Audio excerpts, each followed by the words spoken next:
Okay, so this is going to be a short little video on some of the issues that I'm having with the S20 Plus camera app. Now, I know a lot of people have been complaining about general autofocus issues, but as I'll show here, the issues kind of go beyond just general autofocus. There are focus issues that make some modes actually completely useless. And don't get me wrong, I'm quite happy with the phone otherwise, so let me just go through these issues and make sure that you all are aware of the issues that need to be fixed, which I'm assuming 100% of this can be fixed in software. I don't think there's any actual hardware issues, hopefully. We'll see.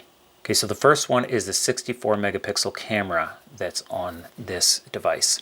So I'm a little confused as to why Samsung decided that although they're marketing this phone to people that care more about photography and videography, i.e. all these camera upgrades and advertisement around the cameras, yet even though they give us a pro photo mode and a pro video mode, in pro photo mode you actually cannot get the 64 megapixel option. So I'm not sure why that is.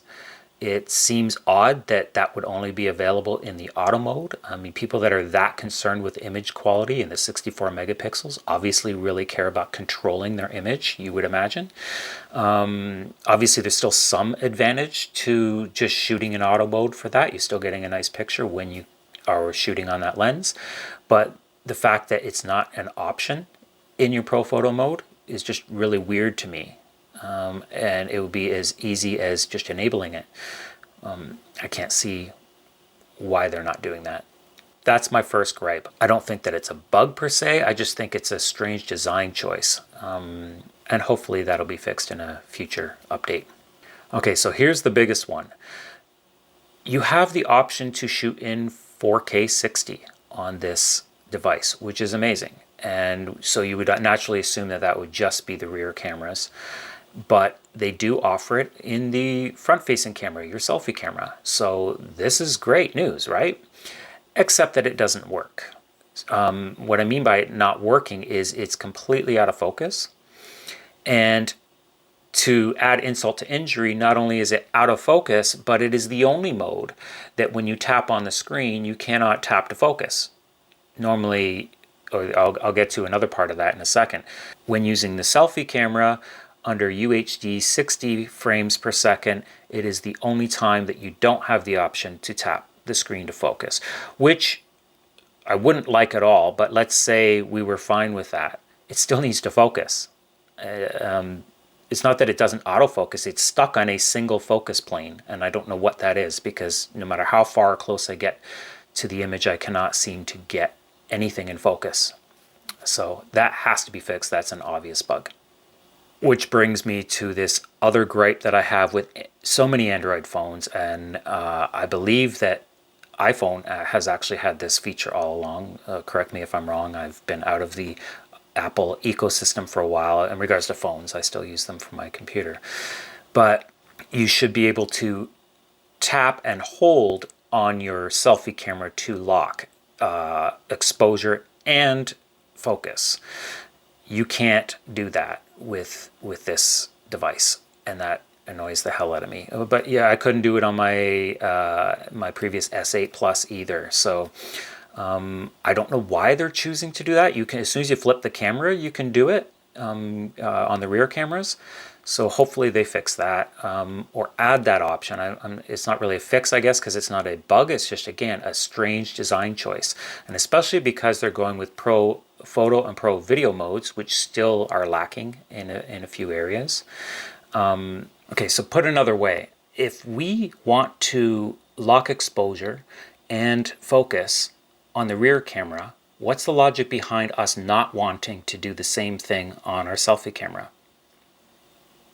And in video mode on UHD 60 FPS with the rear camera, because like I said, the selfie one effectively doesn't work, you will have only one lens option, and it would be kind of interesting if we could at least pick a second lens. Right now we have 3 cameras on the back and we only shoot in one of them, and which one, it's not obvious which one we're actually shooting with. So that would be nice if they could integrate that option. Now once you go down to HD, you do get all 3 options. So there may be a hardware issue there. I can't really see what that could be, but I guess we'll see if they address that, or if we're stuck with the default camera. Now, in the photo app, the white balance seems to be completely different than the video app. And there are no difference in the settings from as far as what the user can choose. I've made sure that the beauty mode is turned off. There are no filters on there. Yet, as you can see here, the image looks completely different. And to be honest, it's not very flattering. So hopefully they fix that. A lot of people, especially the people that are not shooting B-roll and that sort of thing and just want it for casual use of taking selfies, kind of defeats the purpose if the selfies look grungy and bad. Speaking of grungy and bad, going the other direction, I don't want to see further addition of skin smoothing. I know that you can turn off the beauty features, but there's still something built in with these Samsung devices where it still does something to skin tones. I believe they're probably doing something like a noise reduction on the particular hue of skin tones. That's kind of my educated guess as to what's going on there, because even though there is no beauty effect on my camera, it still does strange things to skin tones. In perfect lighting conditions, you don't see it so much. Maybe it's something to do with their HDR. I have to do further testing on that and see. Maybe you have this device. Maybe you've got a theory as to what's going on. Maybe let me know in the comments below what your thoughts are on that.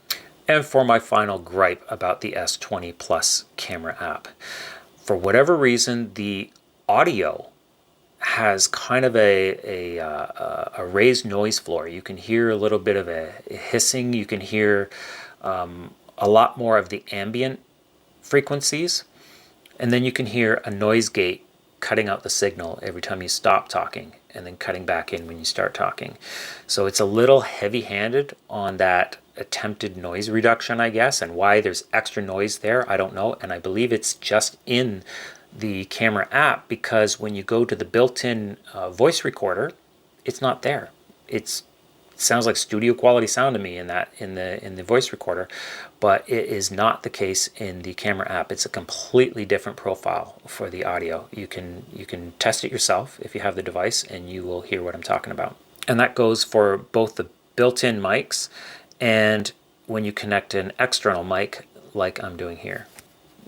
I don't know if my concept here is going to translate into this video, because I am recording on the S20 Plus right now with my connected lav mic. So we'll see. We'll see how that works. Anyway, that's it for this short little video. I hope it gave you some insight as to what to expect when you buy the S20 Plus or the S20 or the S20 Ultra. I believe these issues are persistent in all of them. For sure, that focus issue is present in the S20 Plus at this point. We'll see if this update that's been released to some phones has solved that particular issue. But I'm excited to see all of these issues be fixed, because if they are fixed, this becomes an amazing tool. Right now it's just crippled that little bit. Anyway, if you like the video, please consider giving it a thumbs up. It helps out the channel and I really appreciate it. And thank you so much for watching.